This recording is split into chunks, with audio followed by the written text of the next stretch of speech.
Magandang araw sa inyo lahat. Ako si Darius Cabulok at naway pakinggan niyo ang kalambuhay at paglalakbay ng aking pinsan patungo sa mithiin na kanyang naabot sa buhay.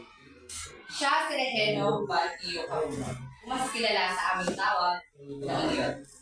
Siya ay aking pinsan at siya ang panganay na lalaki sa tatlo nilang magkakapatid.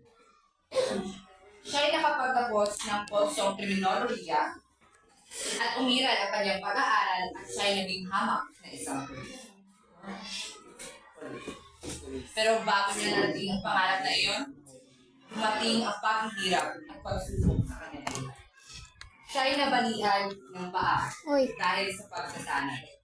Pero hindi iyon ang naging dahilan para sumuko siya at ihinto ang kanyang pagsasanay bilang pulis.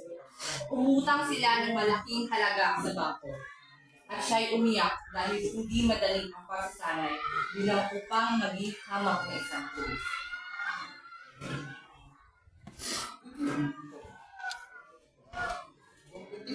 Pero sa hirap at pagsubok na kanyang dinaanan, siya'y nakaahon at namulat sa bagong henerasyon. At siya ang unang nagpalaganap sa lahi ng apelyedong Valtio.